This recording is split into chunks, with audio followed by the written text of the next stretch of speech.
1 Samuel 3. O jovem Samuel servia ao Senhor perante Eli.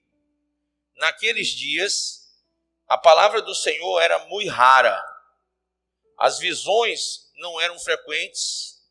Certo dia, estando deitado no lugar acostumado, o sacerdote Eli, cujos olhos já começavam a escurecer-se a ponto de não poder ver, e tendo-se deitado também Samuel no templo do Senhor, em que estava a arca, antes que a lâmpada de Deus se apagasse, o Senhor chamou o menino: Samuel, Samuel, e este respondeu: eis-me aqui.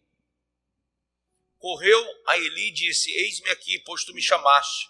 Mas ele disse: não te chamei, torna a deitar-te. E ele se foi e deitou-se. Tornou o Senhor a chamar: Samuel. Este se levantou, foi a Eli e disse: eis-me aqui, pois tu me chamaste. Mas ele disse: não te chamei, meu filho, torna a deitar-te. Porém Samuel ainda não conhecia o Senhor, e ainda não lhe tinha sido manifestada a palavra do Senhor. O Senhor, pois, tornou a chamar Samuel terceira vez, e ele se levantou e foi a Eli, e disse: eis-me aqui, pois tu me chamaste. Então entendeu Eli que era o Senhor quem chamava o jovem. Por isso Eli disse a Samuel: vai deitar-te. Se alguém te chamar, dirás: fala, Senhor, porque teu servo ouve.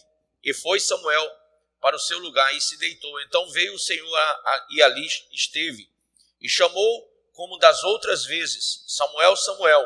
Este respondeu: fala, porque o teu servo ouve. Disse o Senhor a Samuel: eis que vou fazer uma coisa em Israel, a qual todo o que a ouvir lhe tinirão ambos os ouvidos. Amém? Amém? Põe a mão sobre a Bíblia e diga: Pai, fala o meu coração e me ensina a tua palavra. Diga amém. Pode sentar. Quando a gente lê esse texto, talvez a gente pense assim: mas por que Samuel não obedeceu o primeiro chamado? Talvez, e eu digo talvez, você não tenha percebido, mas Samuel não conhecia ainda a voz de Deus. Samuel não tinha entendimento da voz do Senhor. Ele não tinha percebido ainda quem falava com ele. Então, quando Deus chamou a primeira vez, quando Deus deu o primeiro chamado, ele não entendeu que era Deus. Quando Deus deu o segundo chamado, ele não entendeu que era Deus. Quando Deus deu o terceiro chamado, ele ainda assim não entendeu que era Deus. Amém ou não amém?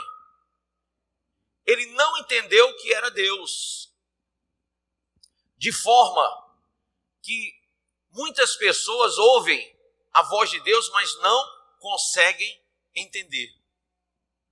Deus, ele chama cada um de nós para a salvação. Essa perspicácia não existe quando você não conhece Deus. Então Deus te chama para a salvação, mas você não entende o chamado.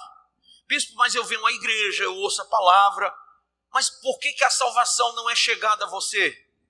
Como é que eu sei que eu sou salvo ou não, que eu estou salvo ou não?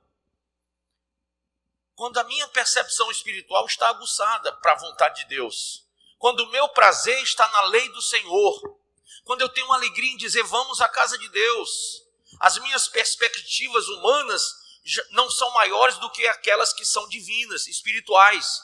Então eu vislumbro sempre em Deus coisas maiores.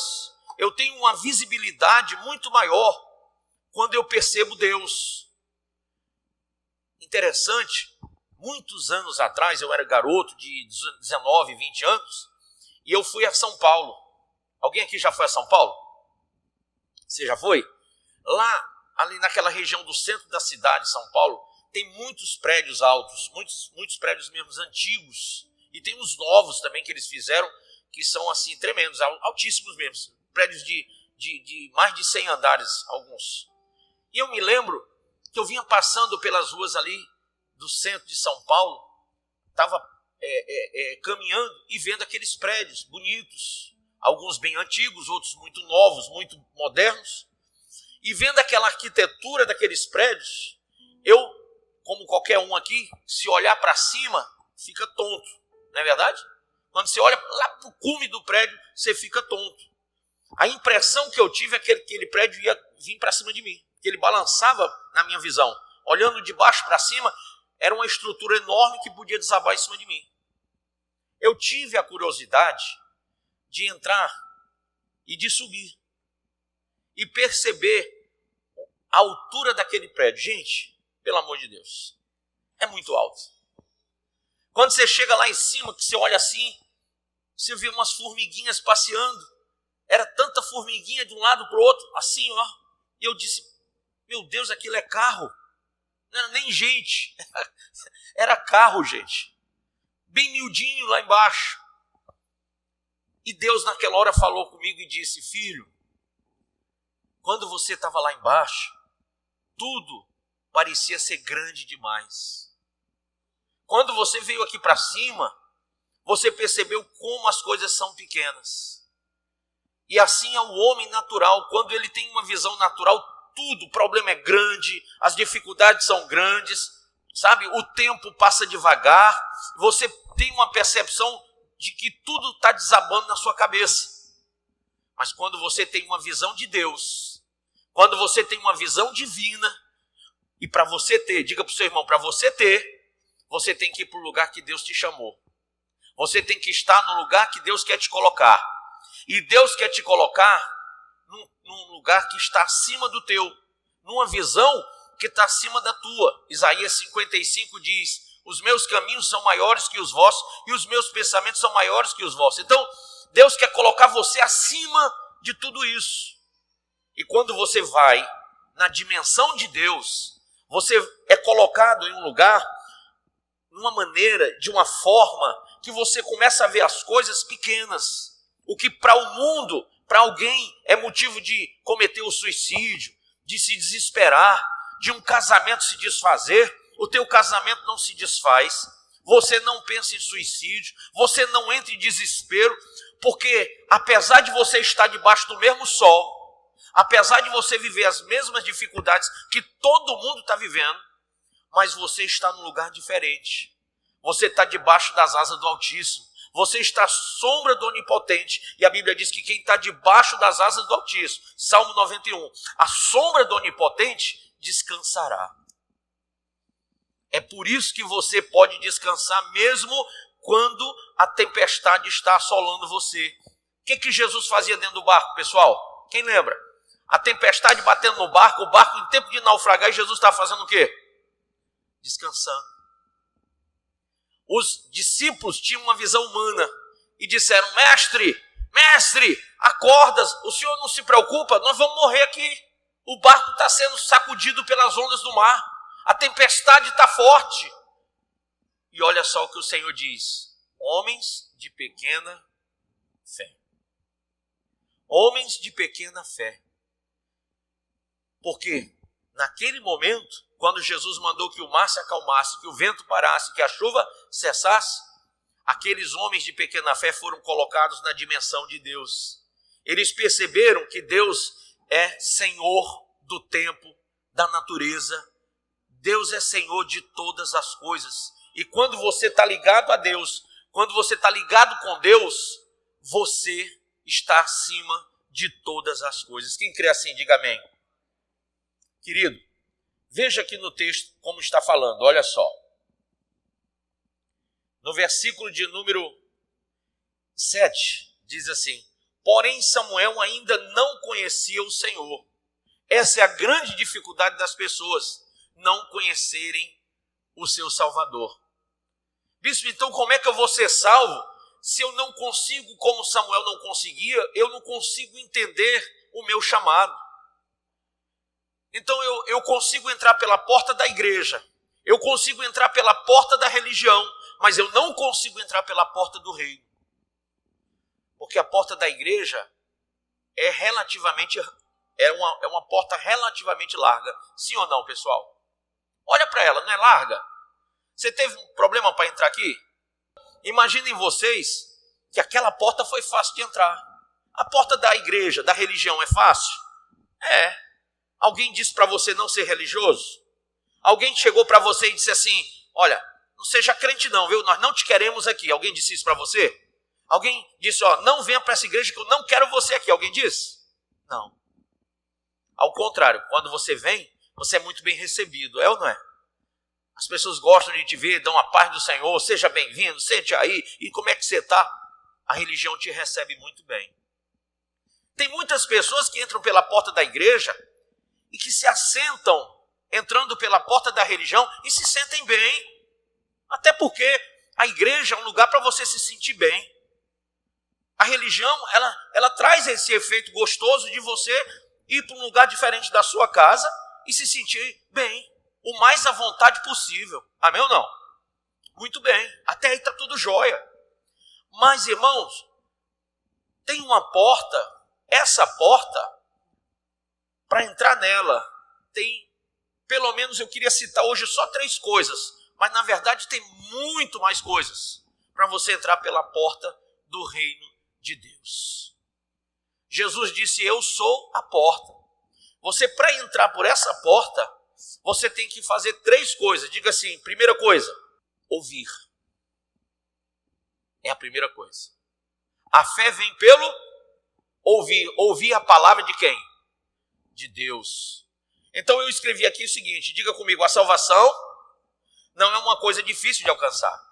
Jesus veio para nos dar salvação pela graça, através do seu sacrifício. Agora, a salvação está disponível para todos. Porém, tem que dar 3 passos. O primeiro é ouvir. Se você não ouve bem, você não tem salvação. Não, bispo, está me ouvindo? Levanta a mão. Auditivamente falando, sim. Espiritualmente, emocionalmente, você está me ouvindo? Essa é a distorção da coisa. Auditivamente falando, você está me ouvindo. Você consegue vir ao culto, entrar pela porta da igreja, pela porta da religião, sentar-se aqui e ouvir auditivamente. Mas você só vai ser salvo quando você ouvir essa palavra que eu estou pregando, quando ela for ouvida pela tua alma. Amém? O teu coração. É tanto que o Senhor disse, filho meu, dai-me o quê? O teu coração. Interessante. Vamos entender isso aqui. Vocês lembram qual era a terra que o povo de Israel ficou escravizado 400 anos? Quem lembra? Qual era o nome do país, da nação? Egito. Você sabe o que é escaravelho? Quem sabe o que é o escaravelho? Não sabe? Sabe? O que é o escaravelho? É um besouro. Do tamanho do besouro, eles faziam de pedra uma moldura do coração de uma pessoa. E essa moldura de um coração se chamava também escaravelho. Esse escaravelho, que era do tamanho que é o coração de uma pessoa, eles faziam de pedra. Eu não sei se vocês sabem, mas agora mesmo teve a passeata das múmias, né? Chamado, que eles tiraram as múmias que estavam em um local lá, como que chama? Museu antigo, prédio antigo, e transportaram para um prédio novo. E aquelas múmias, tem múmias lá com, sabe, mais de 1000 anos ali, 2000 anos. Pra você ter noção, eles sempre mumificaram muita gente. Na época do frio, aquelas múmias daqueles homens que não eram reis, que nunca foram nada assim de importante, chegaram a ser até queimadas para aquecer no frio. Porque tinham os trapos da mumificação, tinham os ossos e tinha alguma pele, alguma coisa lá que podia ser queimado. Então eles usavam para aquecer no frio. Imagine vocês isso. Ora, por que eles faziam o escaravelho, o coração de pedra? Porque a crença do povo do Egito é que quando uma pessoa morria, ela tinha que ser mumificada, porque o corpo deveria ser guardado, mas o coração, eles tiravam o coração de carne da caixa torácica e colocavam o escaravelho no lugar do coração de carne. Porque um coração de pedra iria aguentar, os anos que viriam. entendeu? 100, 200, 500 anos, um coração de pedra iria transpor o tempo. O coração de carne não ia suportar. Olha só, essa era a visão espiritual dos egípcios, coração de pedra. Quando Israel estava para sair do Egito, a Bíblia diz que Deus endureceu o coração de quem? De Faraó. Ele ficou com o coração como que de pedra. E era próprio de Faraó, era próprio dos egípcios terem um coração duro, terem um coração de pedra. Quando eles saíram do Egito, quem está me acompanhando agora? Quando eles saíram do Egito e foram para a terra prometida, a terra de Canaã, no meio do deserto, Deus falou através do profeta Moisés, Deus falou ao povo dizendo: filho meu, dai-me o teu coração. E por que Deus ordenou, pediu que o povo desse o coração para ele? Porque o que Deus queria fazer, e vai lá no texto dizendo: tirarei de vós o coração de pedra e vos darei um coração de carne. Deus quer agora com Israel quebrar a natureza espiritual do Egito. Não bastava eles saírem da terra do Egito, o Egito teria que sair de dentro deles. Quem está entendendo o que eu estou falando? Então não basta você sair do mundo, o mundo tem que sair da onde? De dentro de você também. O que é que prende você ao mundo? O coração duro, o coração que não quer ouvir, o coração que não quer perceber a vontade de Deus.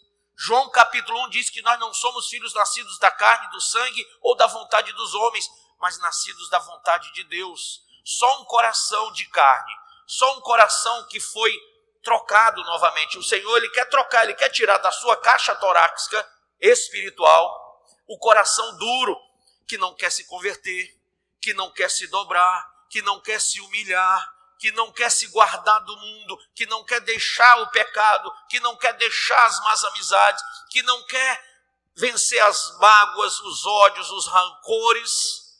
Deus quer tirar este coração duro, lançá-lo fora na terra do Egito e colocar para você um novo coração. Filho nascido de novo, novidade de vida, novo nascimento, é um coração novo dentro de você. É um coração que compreende, é um coração que entende, é um coração que ouve. Interessante, coração que ouve, né? É um coração que percebe, é um coração que se converte, mais ainda, é um coração que se transforma, é um coração que se molda a Deus, a palavra, é um coração que se resguarda para a vontade do Senhor, é um coração que se previne contra o mal. Então, esse novo coração Deus quer dar para cada um de vocês e cada um de nós. Mas, para receber um novo coração, você tem que aprender a ouvir. Ouvir com a alma. Amém? Quem já escutou música clássica aqui, levanta a mão. Não é gostoso música clássica? Quem já escutou aquela música de adoração assim, bem, sabe, bem calma, aquela adoração que faz você chorar? Levanta a mão. Não é bom essa música? Por que a música tem tanta influência na nossa alma? Porque a música ela tem o poder de mexer com o nosso emocional. Você já notou que tem gente que tem um emocional duro, que não chora? Tem aquele filme triste, a pessoa não chora. Tem aquela música que mexe com as emoções, a pessoa não chora, não se emotiva. Você diz eu te amo, a pessoa não diz coisa nenhuma.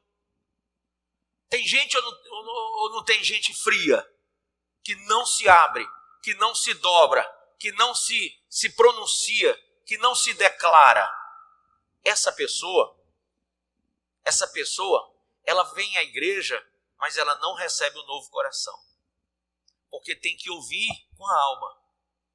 Então, quando você ouve com a alma, você sai, o teu emocional é trabalhado, você sai dessa natureza corrompida, você sai dessa natureza, sabe, difícil que você tem, essa personalidade dura, e você começa a mudar, começa a se sensibilizar, você começa a se, sabe, a se ver diferente.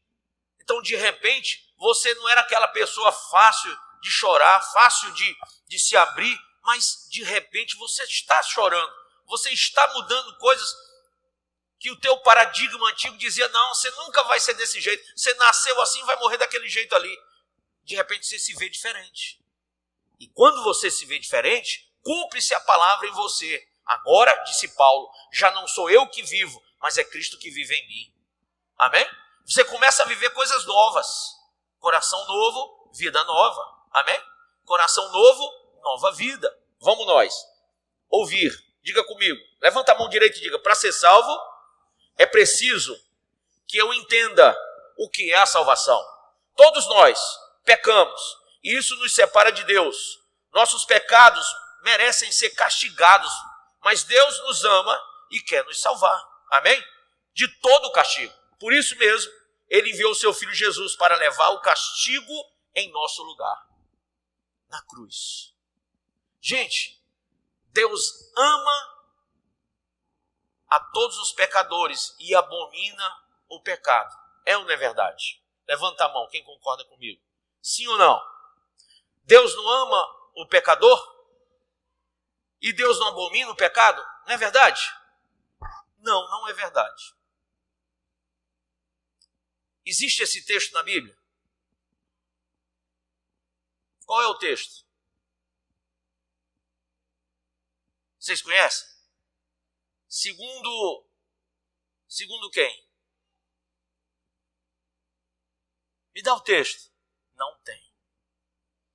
Mas, bispo, eu já ouvi tanto isso na igreja. Eu já ouvi demais esse negócio. Eu acho até que está lá em Gálatas 3:2. Querido, isso quem diz somos nós homens, que queremos sair da reta, da condenação. A gente diz, Deus me ama, Ele só não gosta do meu pecado. Deixa eu provar para você que você está errado. Posso provar?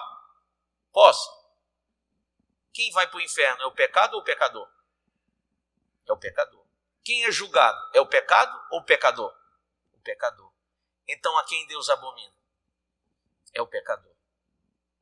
O pecador se torna abominável por causa da prática do pecado. Quer um exemplo melhor? Vamos lá. Quem ama a sua esposa?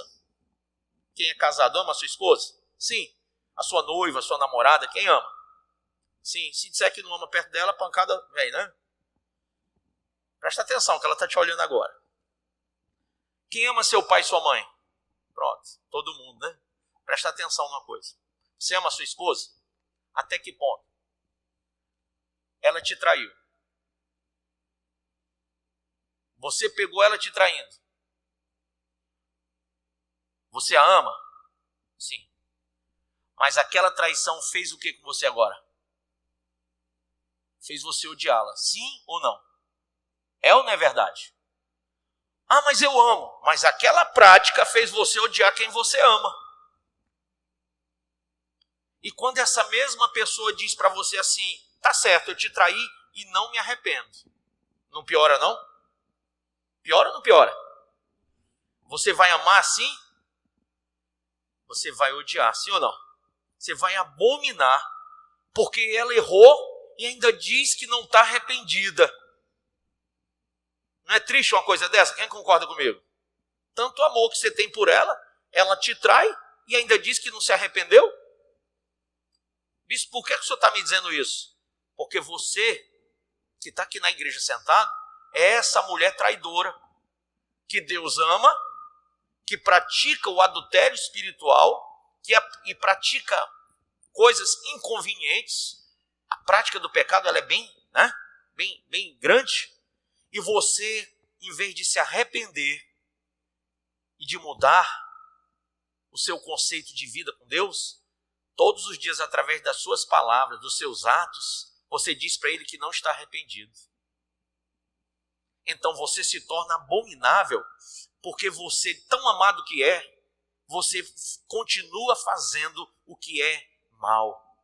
Continua sendo inconveniente aos olhos de Deus. Gente, Deus amava cada um na época do dilúvio, mas por causa do pecado daquela geração, todos morreram no dilúvio. Você pensa que Deus não amava o povo que estava lá em Sodoma e Gomorra amava, mas a prática do pecado deles fê-los morrer na destruição de Sodoma e Gomorra. Queridos, Deus amava todo o povo de Jericó, mas a prática os levou à destruição. O povo de Ai era amado, Deus ainda manda Jonas para levar uma palavra de misericórdia. E mesmo eles tendo sido poupados por causa de arrependimento, anos depois eles são levados a juízo, eles morrem, perecem, porque voltaram para a prática de outrora. Então, o que me faz abominável aos olhos de Deus é o meu pecado, é a prática do pecado. O salário do pecado, Romanos 6, 23. O salário do pecado é o quê? A morte. Quem te leva à morte? Quem te condena à morte? Sabe quem é? Não é Deus. Não é Deus. É a palavra de Deus. A palavra de Deus é juízo. Jesus disse, eu não julgo a ninguém, quem julgará é a minha palavra. Amém? Então, presta atenção numa coisa. Quando você ouve a palavra, você tem que fazer juízo próprio. A Bíblia diz, não julgueis para que não sejais julgados. À medida com que você medir, você também será medido. Então, você não deve julgar nenhum irmão, a ninguém, mas você deve julgar a si mesmo. Hoje, por exemplo, quando você for cear, né? Não está aqui ainda, mas vai vir já ceia. Quando você for cear, o que acontece? A Bíblia diz lá, examine-se o homem a quem? A si mesmo. Não é para examinar o irmão da frente não, nem o do lado. Nem a esposa examinar o marido e nem o marido examinar o quem? A esposa. Não. Mas bispo, eu conheço muito bem meu marido, eu conheço muito bem minha esposa, eu conheço muito bem meus pais, eu conheço meus filhos. Não, você não tem o direito de julgar a ninguém. Você não tem orientação bíblica para julgar a ninguém. Você não pode condenar nem absolver, por isso você também não pode julgar. Há um texto lá em Romanos 14, versículo 22, que diz que o homem é bendito quando ele não se condena naquilo que aprova. Amém? O homem é bendito quando não se condena no que aprova. Então, quando você lê a palavra e você vê os ais de Deus, e você vê as ordenanças de Deus, os mandamentos de Deus, e você vê a sã doutrina, e você ouve com o ouvido da alma, você deve se converter à palavra. Porque quando você se examina, se você vê que há condenação na sua vida, você ou muda, ou se converte, quer dizer, se transforma, muda a direção da vida, ou você permanece fazendo o que é mal. Você permanece abominável. Quem está entendendo? Você continua na prática do pecado. Se você não quiser mudar, eu não posso te mudar. Nem Deus vai te mudar. Nem o Espírito Santo vai te mudar. Porque quem tem que tomar essa decisão é você mesmo. Paulo falou lá em Romanos 12, transformai-vos pela renovação do vosso entendimento. Ouça e entenda o que Deus quer para a sua vida. Amém? Ouça e entenda mesmo, com profundidade, com conhecimento divino, o que você precisa fazer para mudar. E mude. Mude. Porque se você não mudar, você entra pela porta da igreja, você entra pela porta da religião, mas você não vai entrar pela porta do reino. Isso é muito importante você entender. Primeira coisa, ouvir. Segunda, diga, crer. A Bíblia diz, se credes, verás a glória. E quem não crê, a Bíblia diz que já está condenado. Então, ouvir é muito importante, ouvir com a alma. Mas crer é verbo. Eu sempre falo isso, crer é verbo. Quando eu ouço com a alma e pratico, eu estou crendo. Exemplo, quem vai trabalhar amanhã de manhã? Você crê que essa semana vai ser boa? Você crê? Se você não crê, você não sai nem de casa. Você já sai porque crê. Porque se você crê que o negócio vai ser ruim, não, prefiro ficar em casa. Não é verdade? Não vou nem trabalhar não, porque vai ser ruim, eu não quero ir não. Então você está crendo que vai ser uma semana boa. A sua crença faz com que você saia de casa para trabalhar. Quando uma mulher engravida, ela crê que o seu filho vai ser o quê? Sadio. Que vai trazer felicidade. Que vai completar o seu lar. Vai formar a sua família. Então, um casal quando se casa, eles creem que vão ter filhos e filhas. Sim ou não? Eles creem que vão aumentar a sua família, que vão ter uma prole. E é por isso que as pessoas se unem com o intuito de formar família, crença. Toda crença traz uma atitude. Uma verdadeira crença me faz agir. Irmão, quando você ouve a palavra com a alma, você age. Você age. Ou você fica parado aí? Quando você ouve essa palavra aqui, você faz o que com ela? O que é que você produz? A Bíblia diz que a semente que cai numa terra boa, diga assim, eu sou a terra boa. Ela produz a 30, a 60 e a 100 por 1. Ou seja, é uma produtividade enorme. Enorme. Então, se eu creio de verdade, eu pego a palavra que eu ouvi com a minha alma e vou produzir frutos dignos de arrependimento. A minha vida cristã vai ser frutífera. Eu não posso só ouvir com a alma e não agir a minha fé, e não agir a minha crença. Eu tenho que mudar, eu tenho que ser diferente. Então em casa, você esposa vai ser mais amável com o seu marido, você marido vai ser mais amável com a sua esposa. Vocês vão trabalhar para construir coisas juntos. Não é coisa, isso é meu, isso é teu, não, isso é nosso. Amém ou não? Vocês vão produzir testemunho bom para a vizinhança. A vizinhança vai dizer, que bom que eu tenho aqui um casal de crentes, porque esse pessoal é paz, esse pessoal é tranquilo, esse pessoal não bebe, não fuma, não briga, não grita, não bate um no outro. Isso é muito importante. A fé produz. A crença em Deus, quando você ouve com a alma, faz com que você dê um bom testemunho. Amém ou não amém? É que quando você ouve com a alma e você crê com o coração, você produz frutos que agradam a Deus. Amém? Terceiro e último ponto. Ouvir, diga, crer, agora confessar. Terceiro ponto. Para a salvação, eu não posso só ouvir, eu não posso só crer, eu vou ter que confessar. A Bíblia diz, se confessardes os vossos pecados, Deus é fiel e justo para perdoar os vossos pecados. Então, diga comigo assim, confessar é a forma de oficializar a fé. Quando você confessa Jesus como seu único e suficiente Salvador, você está entregando a sua vida a Ele. Isso significa que agora a sua vida é dedicada para Ele, por Ele e para Ele, e não ao pecado. Você não vai mais se dedicar ao pecado. A sua vida antiga acabou. Agora você pertence a Deus. Confessar. Alguém já confessou mesmo? Não, eu já aceitei Jesus. Amém. Eu quero saber se você confessou. A sua vida é para Deus? A sua vida é dedicada a Deus? Você saiu do pecado? De verdade? Se você saiu do pecado e a sua vida está dedicada a Deus, que nem aquela música dele, diz assim, porque nele, por ele e para ele são todas as coisas. Você está vivendo assim? Nele, por ele e para ele? Se você não confessa só com boca, você não confessa só com mão, você tem que confessar com vida. A sua vida tem que ser uma confissão a Deus. Se você confessar na sua vida Deus, você estará salvo. Ouvir com a alma, crer com o coração e confessar com a vida. Amém, pessoal? Quem entendeu isso que eu falei? Ponha-se de pé em nome de Jesus.